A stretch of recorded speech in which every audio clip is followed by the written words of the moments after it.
The WrestleMania 40 documentary finally dropped last night. I'm Adam Wilborn, joined by Michael Hamflett, Michael Sidgwick to talk all about it. Hamflett, your immediate reactions. Captivating. WWE documentaries are never not captivating because even if the subject is rubbish, the fact that they are filming everyone everywhere means that there's something to look at in the background, even if the foreground isn't interesting. This was sort of perfect because the background's always interesting, but the foreground features basically every top guy in the industry today, all at the same time, waging miniature political wars. Like, I found this like a perfect hour of how to do post kayfabe pro wrestling. Like, sort of, it's not a documentary. WWE love the word, but these things are not documentaries. But if you're going to deal with things that just completely like pull back the curtain, as indeed in the title, this is the way you do it. All the big guys making all the big moves. It's gripping. Yeah, I have to echo that completely. Absolutely gripping. I thought before last night that my match of the year was Bryan Danielson versus Will Ospreay, or maybe Konosuke Takeshita versus Darby Allin. No, it is the political battle between Dwayne Johnson and Paul Levesque. Absolutely fascinating to watch the pair of them, who clearly had different ideas, jostling for position, both attempt to babyface themselves at the same time as sort of masquerading as, it's a collaboration here. It's all chaos, but it's really interesting guys, Watching them each spin what had happened, which we're kind of certain of now, was just brilliant. Absolutely brilliant drama here. Yeah, it was one of those things where there weren't that many revelations, I suppose, in it. It was just sort of confirming what many of us had suspected in the weird few months leading up to WrestleMania 40 from, well, not even the Royal Rumble, prior to the Royal Rumble, obviously with the TKO thing and The Rock coming and Dwayne Johnson coming in and what have you. I think the most memorable moment for me, well, it was a couple of things. Number one was obviously the genuine, well, at least it was sold as genuine, justification for the change, i.e. Cody saying, without that fan reaction to me winning the Rumble and the subsequent, obviously, we all know about the hashtag and the trending and what have you, then he'd kind of been pushed to the side and then he just said, let's just do Seth. The bit on the bus immediately after the SmackDown where he's there, drinking it in along with a big glass of vodka by the looks of things and thinking, what's just happened? He's a guy who, he obviously created AEW. He knows how this system works. But even in that moment, he's like, have I just been, not played necessarily, but have I been manipulated here? And is this, are the fans going to, he talked about how the fans, you can lose the support of the fans like that. And is this going to be my moment for that? Because they'll go, we've been talking about finishing the story. We never talked about the World Heavyweight Championship. No offense to Seth Rollins or that title. And then the pivot, as I've said many times, the greatest pivot in wrestling history that delivers that amazing 2 nights of WrestleMania. It is probably worth us starting with Cody because in reality, as Sid just pointed out, the more fun stuff to get into is The Rock versus Triple H. It's 2000 all over again. But it's important to start with Cody because wrestling, as great as these documentaries are, wrestling should still be about the fiction that you were watching on television, and the fiction required Cody Rhodes to win that world title at WrestleMania 40. It did. Some would have argued it required him to win it at 39, but they absolutely did buy themselves a year. Like, I won't hold hands up, I'll hold them about here. They even used the clips to show what Cody's year was. And I'm a big supporter of the Jey Uso thing, and they use that specific clip of that one SmackDown where Cody and Jey went to SmackDown and immediately faced off with Roman and Jimmy, and this was October. That's very Triple H.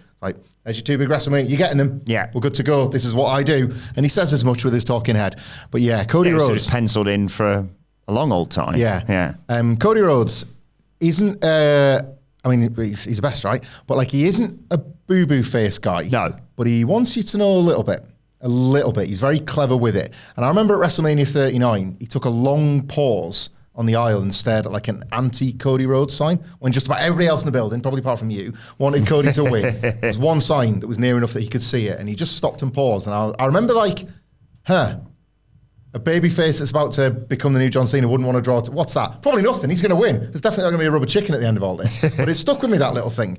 And then this was interesting because knowing what we thought we knew, but then was confirmed here, and Royal Rumble Day, you see him enter, and he's got that Tanahashi design jacket where it fits the belt that isn't yet there, right? And he's walking out, and he's got that big Cody expression on, but it's in the eyes. This day has not started how he intended it to go, but Triple H has given him a bit of a Go on. Yeah. And the pointing, I'm getting like, pointing at Roman Reigns the way he did, knowing what he knew, is a baller move, isn't it? Like the ways in which you could have been like, Triple H saying, go for it if you want, let's see what happens. And for him to choose to do that, you've got Seth and you've got Roman, and Cody could have been the model professional and gone like, either you or you, and then pointed at the side, to leave that. But I remember us all reviewing the Rumble, and we were all so relieved. He's pointing at Roman. The match is made. Thank God. No more sort of like hurdles, no more speed bumps. It's actually on. No. It was just Cody being like, I've got one chance to influence this. Because we all remember his face on that SmackDown where he's like, I don't want to face you, Roman, but I know someone who does. And he's like, I'll shake The Rock's hand. And then there's just that shot, isn't there, of his... Yes, I do recall the worst moment of all of life. Yes, Silvan, yeah. Honestly, a big Rock fan, obviously, from my childhood. That was the weirdest sensation watching that SmackDown. I was so conflicted by it all. But yeah, your reaction, that was the real key point there. The whole day of the Rumble, Triple H saying to Cody, I think it's going to be Rock, Roman. And Cody going, okay, well, what am I doing? And him saying, I don't know. Because at that time, Punk and Seth. At that time, it was, Punk and Seth. I mean, that's the wildest part to me. That is the ultimate evidence that there was, in fact, a key political battle where neither combatant, if you like, had ultimate full sway. You've got the head of WWE Creative. Everything goes or went through him. Versus this new person with this sort of new role on the board of TKO, who gets to choose, and they both chose. In Levesque, it was great because, like, just on a totally fascinating political level, you basically had to ask the question, why did Cody win? If that wasn't going to be the match, and you knew it wasn't going to be the match. Give it Punk. Yeah, that would be the ultimate thing. Just give it to CM Punk. So without asking that question, they asked it. Why didn't you just like resolve the mess, give it to Punk, and then Dwayne's plan could just unfold? Yeah. And he went, I was just worried that Cody would look a little bit weak, you know? I wanted to keep Cody strong. I was worried he would lose something.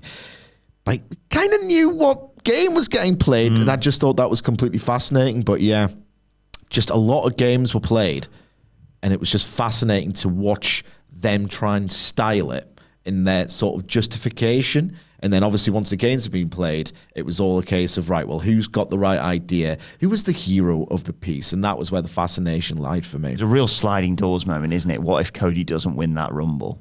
Well, exactly. Like, wasn't the plan he was going to get injured, or storyline injured in some way, and just miss WrestleMania entirely? Jesus. Which is a very WWE thing, isn't it? Like, in their minds, it's like out of sight, out of mind. They don't trust us enough to think, it's Cody Rhodes. It's been a year. I've waited. He's kayfabe hurt. Is he great? Like that bit, there was a real unnerving feeling to that bit where. So we're assuming you've maybe watched documentary, but if not, like, it's definitely worth it. It's a must watch, I think. Like, so Cody has a dinner shortly before WrestleMania with friends, family. You see Sean Spears, Brandy Rhodes is like fittingly at the head of the table with him, and he does this bit where he's like, "So who was here at the dinner last year?" And most hands go up, and you realise what has happened is this time last year, Cody Rhodes has held a dinner for family and friends to say, thank you for getting to this point. Can't wait to win the title at WrestleMania, and then plans change, pal.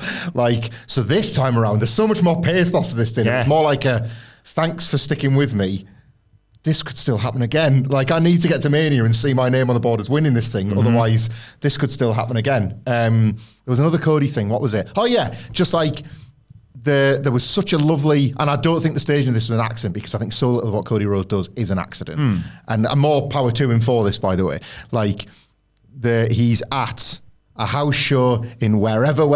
Yes. Right? And that's the point. You no longer see the gorilla position. You no longer see The Rock. You don't see Cody's bus, nothing. You see Cody fresh off a match or just before a match in his gear, no top on, the whole deal. And you can hear that, like, that lovely background noise of the show going on, and it's just Cody making a town. And that's when he chooses to give the piece to camera of, well, kind of the biggest guy in the industry came back, and they chose me.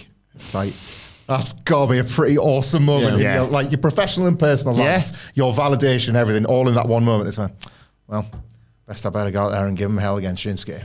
See you later, guys. Like, sort of walks through the door, waves off. I don't know. They're like, Cody's one of those guys, and this is why he's in this spot, and it's why he's so successful at it, and it's why, like, you felt it in 2019. It took me a while to catch up. He takes this fake stuff and makes it realer than anybody else in this era. He's nailed this, probably more than any wrestler, to figure out wrestling this generation. It's him, and he takes little moments like that and makes them feel so special. let's talk about The Rock then, because obviously he had a crucial part to play in all this. Almost spoiler, as we've alluded to. I did it all. I was kind of the last guy to do every bit you wanted. I know we watched it at the time, but it really hit home, that clip from the Pat McAfee show from, I think, September, where he says, basically, we had it set for 39 and we just couldn't quite get it done. So, I don't know, maybe we'll get back to that. Need a bit more Bunsen. And, I mean, that was More trees on your Whopper. as blatant as it got of whatever plans they had, look at this reaction it's going to get. And they showed clips from people reacting to The Rock throughout when he returned. And some people genuinely going, well, tear everything else up. The Rock's here. And that's kind of what he was always aiming for, right? You were in a real struggle with yourself. I didn't know what to think at the time, because I'm like, we're potentially going with work, obviously. I've never got to see The Rock set his name on fire, let alone wrestle. But also, I am like a grown man. He knows this, by the way. He knows of that power. Yes, but I'm a grown man, genuinely invested in this Cody. All the nonsense of 39 was the wrong thing. Genuinely, this is crucial, not just for Cody, but for the industry and WWE in particular. That you have to not finish the story in terms of but justify people's investment in it. And The Rock was sort of saying, yeah, never mind all that, because I'm The Rock. I'm The Rock. Well, the best way for me, anyway, to unpack this is the reality versus the spin. Okay. So the reality is that I don't think Dwayne Johnson has necessarily just not watched a single minute or not had his finger on the pulse, but there's an element of that. Because if you recall, years ago now, 2019, Cody does the Ellis Island promo on the Go Home for Full Gear 2019. And if you remember, he was tweeted at by The Rock, who was like, that is one of the best promos I've ever heard. And I went out of his way for AEW, when he was a WWE lifer, The Rock, saying the rhythm, the cadence, you've absolutely smashed it. So he obviously has some professional respect for Cody Rhodes. We know this, that's evidence of it. He still didn't care. He's a bit of a narcissist, is Dwayne Johnson. He's a guy who will allegedly turn up 7 hours later. Oh, what about your time? It's The Rock o'clock, basically. I'll turn up to this movie shoot whenever I want. So we know, we've got a picture of the man. So the reality is, even though he does, and it is a bit layered, he does have a professional respect for Cody Rhodes, and he knows of his work and all the rest of it. He's come in just thinking, I'm Dwayne Johnson. People go crazy for me. I can make that arena, side of the arena, talk to that side of the arena, and chant, clicking my fingers.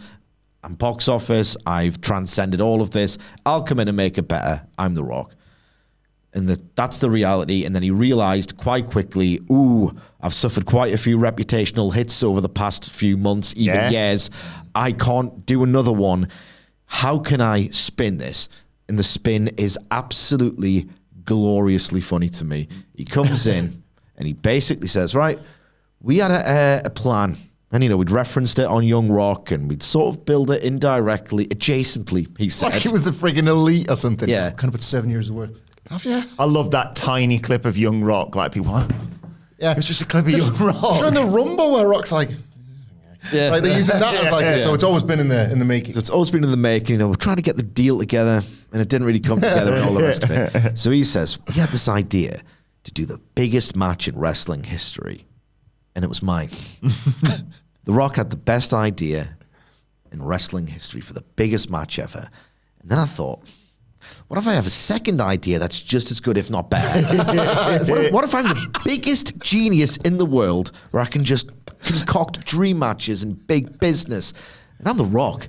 Not only did I have the best plan, but the best pivot, and I'm the best guy, and it's all worked out in the end. It always does when you're Dwayne Johnson. So that's great. I love the idea that he's just like, easy as pie, this. Boontang pie. Roll with the punches, and if my one best idea doesn't come to fruition, guess what? I'll just do another great idea. I'm The Rock. Contrast that with Triple H, Paul Levesque. The reality is, you might not be in charge anymore, okay? Dwayne Johnson's come back, and Dwayne Johnson gets what Dwayne Johnson gets. And you just either have to go with it and say, right, well, Punk, wins the Rumble. Punk can go on to work Seth. We'll do something with Cody, and then you preserve your 2 main events. But I'm Levesque. I'm born to win. I'm fated to inherit this throne. I've worked 25 years for it. I'm going to do a result that makes no sense and conflicts with everything that's been built. But what's the spin here? It's like, well, kind of a messianic figure myself, and I'm also great. And you know what I want to do is I've always just been interested in what the fans want. That's the kind of guy I am. So how about we just, I don't know, see what happens. Let the fans vote. Oh, God, it's got nothing to do with me, this. I'm here for you. They're both the best guys.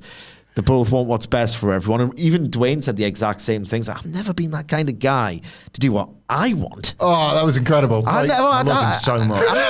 I'm never... It's not about me. I've never been that kind of guy. Not once. It's like you weren't at the start of the year when you just didn't care about what the fans had invested in. You probably didn't even know how big this was. It's like, nah, never been that kind of guy. So let's just all just crack our heads together. I love the idea of them just sitting in a room. Hey, have some tequila. Oh, thanks. I remember 2000. That was great. We need to think about what the fans want. Dwayne, what do you think the fans want? Well, obviously they want this. Yeah, I completely agree. The fans who we love and who I've never referred to me and my friend Mark. I've never said that. Let's see what they want. Yeah. Just like cheers, tequila, drink, WrestleMania set. We've done it. It absolutely didn't happen like that. And before I pass over to you, Hamflet, my favorite bit of the entire thing was they cut to Gorilla after the whole, how did Brian Gewirtz put it? Cody reacted like his dog had been shot in the face. Where he hands over the title shot. He cannot help but look at Cody Rhodes. His dream has evaporated in front of his eyes on live television. Iconic image now. Yeah.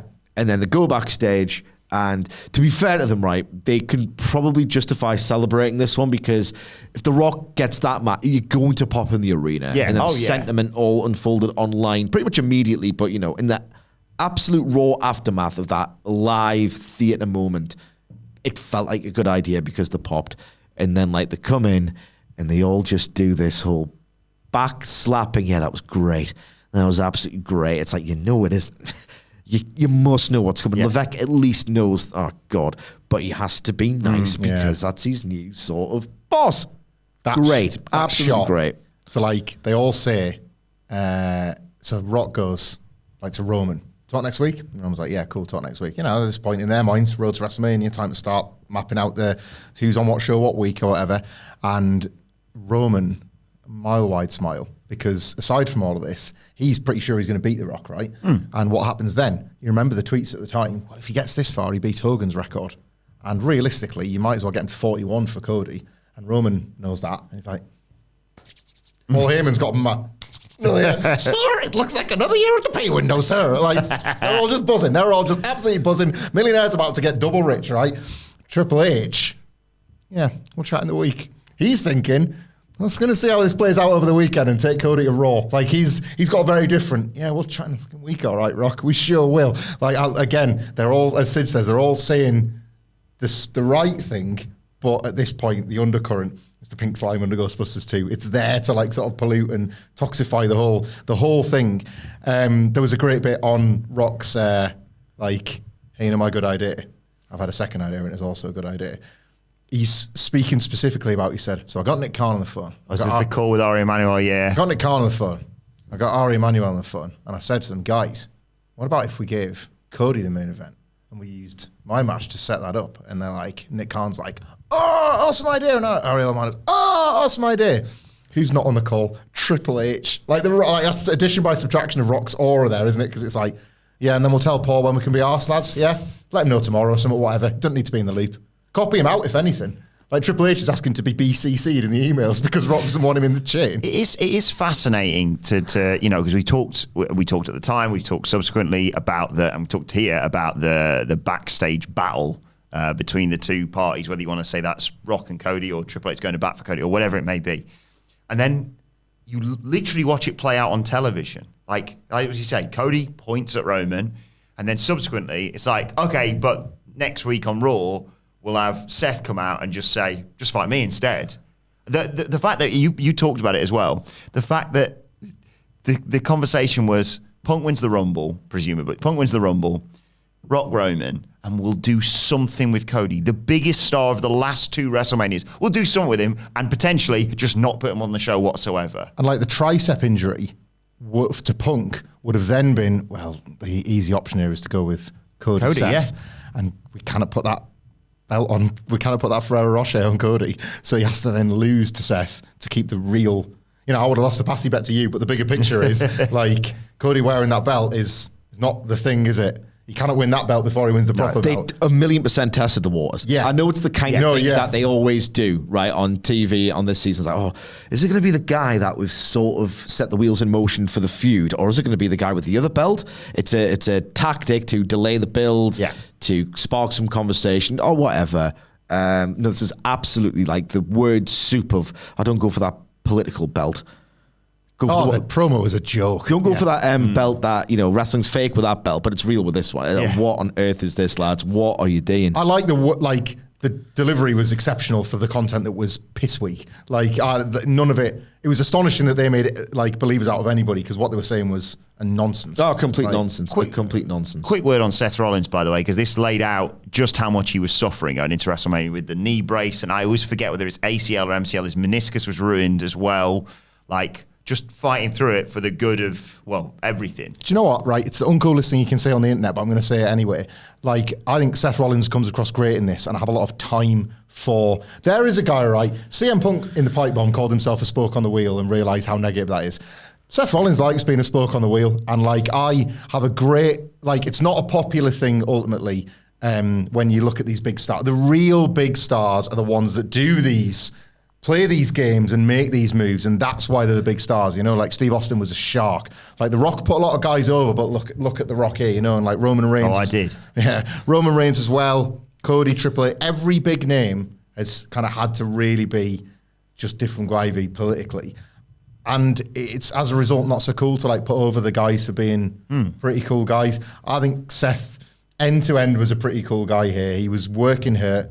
He was probably going to put over CM Punk, which is a proper best of business move on his part because we know the resentment is... He knows it would have been a money program, but the resentment is real. So it would have been like, I'm going to lay down for CM Punk and I best get mine and all that sort of thing. And he's required to go out there and work 2 matches. He does an incredible bit of work on the Sunday, with that injury. It's a lot of times these documentaries, make you like Seth Rollins way more than you ever will the TV character, realistically. I got that out of that, but it is the uncool. It's Seth Rollins. It's the uncoolest thing to say, but I think he does come across well in these things typically.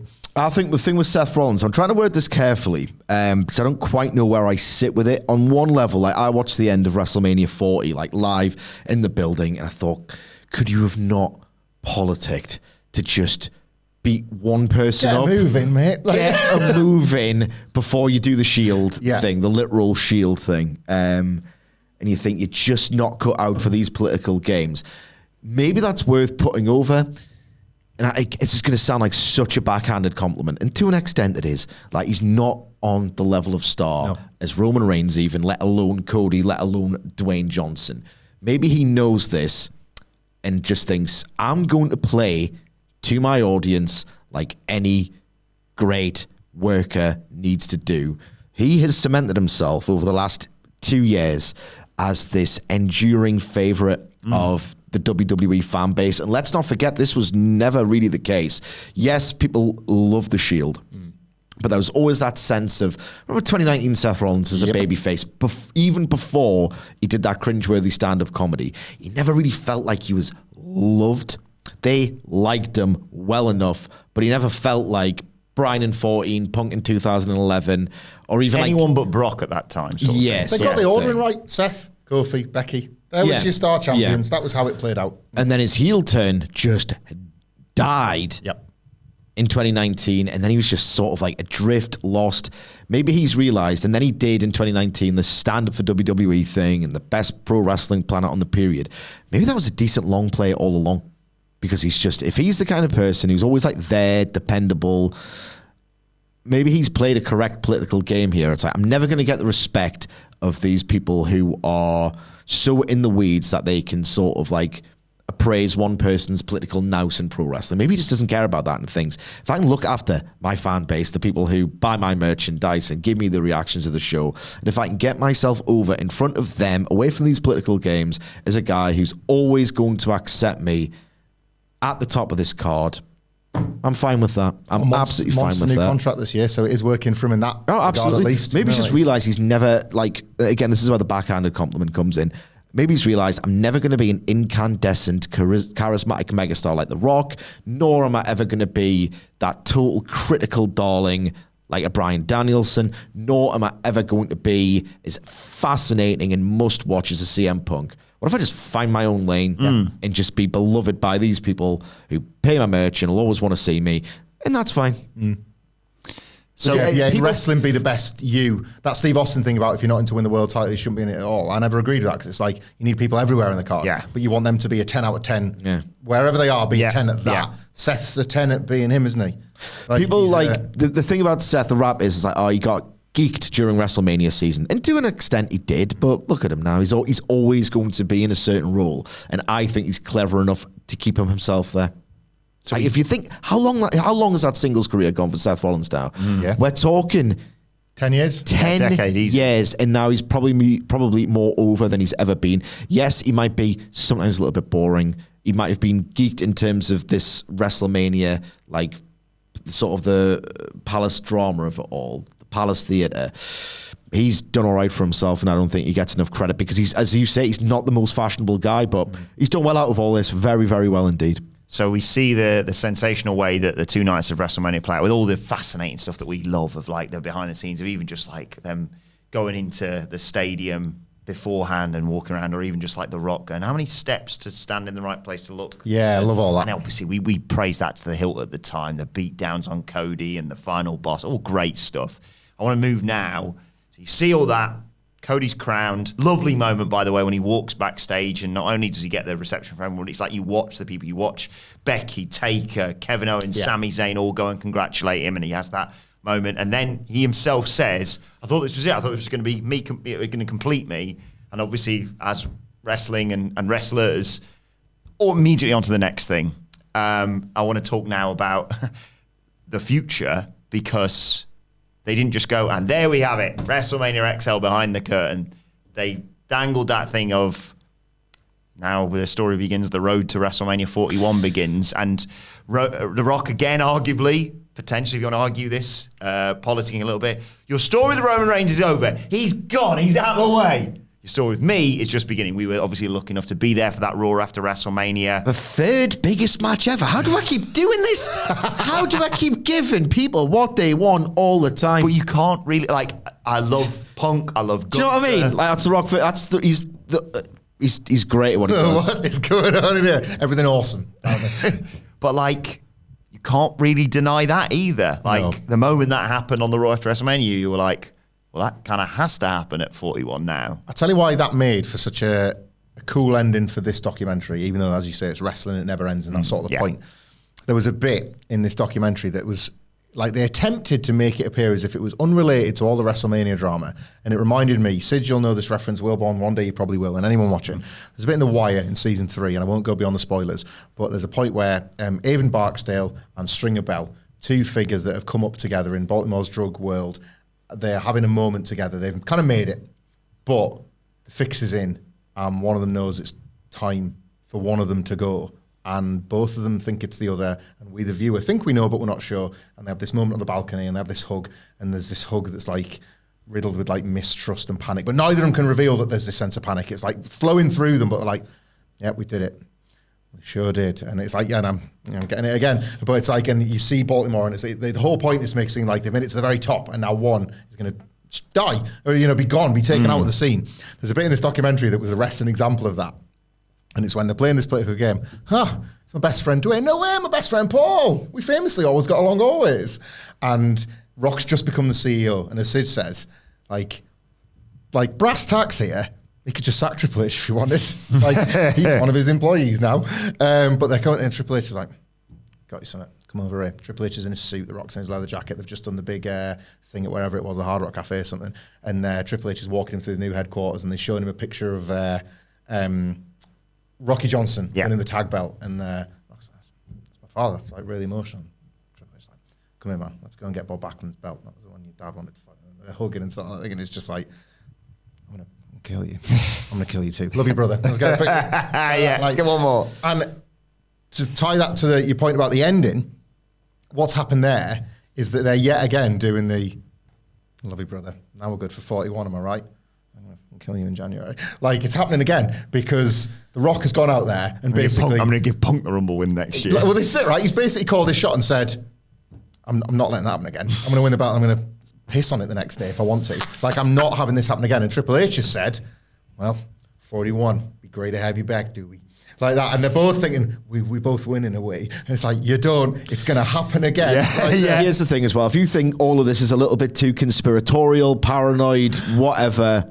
Think about it like this. I'm trying to think about, do you think the day after the Royal Rumble, when they all go home to their gated community mansions and their pools and all the rest of it, Paul Levesque just sits down, it's all said and done. I mean, there's Raw the next night and all the rest of it. He just sits back and goes, oh, God, thank God for Dwayne. That guy really shakes things up. If you think that thought process ever entered his head, the most plot-based booker ever. Yeah. What I love is when everybody completely turns upside down and tears up. I'm a big fan of that. Yeah. It's reminiscent about the good times you've had with your great pal at work. I love how he shakes things up. Never changed way. If that never went through his head once, not once. I'd love to know the interior monologues.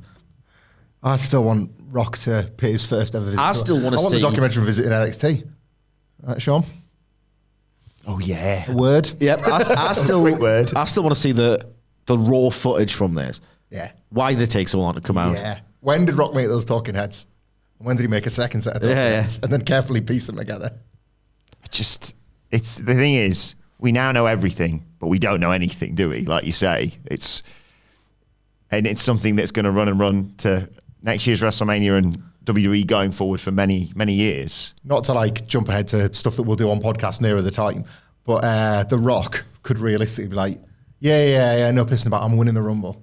Like, you're not just going to give me a title match through another means. You're not giving Punk the Rumble for one belt and me I'm winning it. What are you going to do about it? Like, I'm coming in at 30 and I'm winning it. Let's not have any confusion this year, Paul, huh? Am I right? Yeah? Cheers. Another win for the good guys. Like, it's going to be absolutely fascinating. It's happening all over again. Going to be fascinating. Whole thing was and remains fascinating, as you say, Sidge. Do let us know your thoughts on everything we've discussed, the documentary itself, in the comment section below. Continue the conversation with us on X at WhatCulture WWE. If you like this sort of thing, we do regular podcasts, What Culture Wrestling, wherever you get your podcasts from. We've got a YouTube channel as well, which you should go and check out. And you can follow us all on Twitter. You can follow Michael Hamflett at Michael Hamflett. Follow Michael Sidgwick at M Sidgwick. Follow me at Adam Wilborn. Follow us all at WhatCulture WWE. But for now, this has been Get the Table, all about the WrestleMania 40 documentary. My thanks to Hamflett, Sidgwick. Thank you for joining us, and we will see you soon.